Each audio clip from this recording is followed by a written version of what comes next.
So this is what happens, and this is the story of the light and the dark. So initially, we are in a, you know, we were originally created as an experiment, and this was an experiment. Here's a really important part of our history that I feel like is now available and that needs to be understood. We are celestial beings of light. We've always been. Maybe we are more, before we came here. Maybe we are from other universes than this creation. But right now, this creation started with beings of light that were eternal with light bodies. These beings could do many things. They could span time. They could, transport, teleport, manifest instantly, matter. I mean, not matter, but it was, I believe, fourth dimensional. But so Source wanted to have this experiment, and it needed to have an experiment because it needed to create, or have an answer, solution to, wanted to create the ideal human, because we are really the highest kind of, like, I don't want to say master race, but like the highest master race. Like, we are the great ones, we are the next evolution, and we will have all things from the bodies we have to the highest of frequencies. So we encompass everything, and to be able to have that and evolve from it, do it consciously, and to learn and grow is what needed to happen, I guess. We also needed to be able to have the right genetics to be able to survive under certain conditions. So in the beginning, there were founder races, and there's different stories on how many and who and what, but essentially, Source created um, the archangels and angels. We all are the light.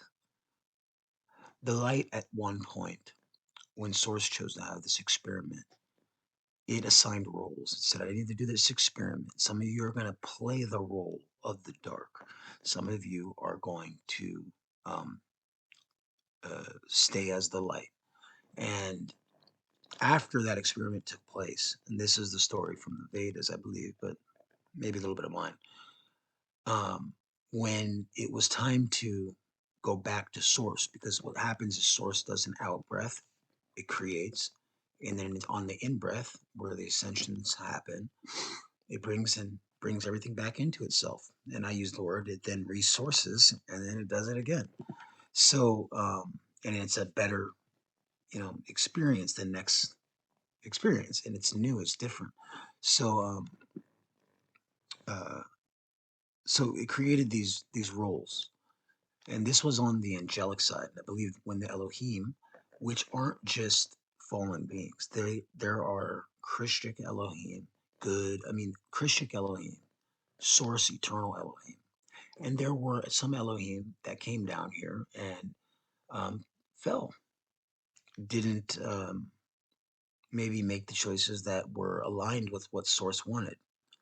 And that's where you kind of get what some have experienced as the dark. And it started from the experiment taking place. And the experiment, I believe, was to test these things out. And the last one or group that was left kind of would win the experiment, or the game, or whatever. Well, that is over with for many to know. We live now in it's actually a completely new Earth. I mean, our cellular structure is going to be crystalline, or already is. I believe it's already transformed. I don't know if it's hit the cellular level yet, but and and the ley lines and grid systems of the planet have been reset Christically from Creator Source. Creator Source has directly intervened and is consciously um, engaged with us right now and all of this. So, in this reset, now the grids have been reset. So the ley lines are different and the power lines are different, and they are now in a crystalline um, type of matrix. So that's different than what it was like before. Before will never happen again, nor is there really a need to talk about it because it's the past. So, but it's important for people, I think, to have some clarity. So, after this experiment took place, maybe when it was time for Source to say, okay, it's over, well, the beings that played the role of the dark, the ones that were in alignment, um, you know, did whatever they had to do, went back to Source. But there were some that didn't want to do that. And so that's where you find, maybe some race lines or beings that um, have a resistance to eternal source and eternal source's love. Because in the end, what I came to understand that at least in the third dimension, the light cannot exist without the dark. For a long time, I didn't believe that, but that is true in the third dimension. But as you move up, it only becomes the light because the dark is really kind of like an inverted form of the dark at a certain level.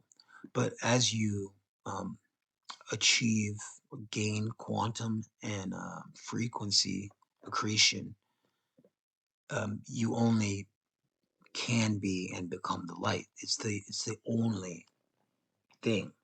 And as that,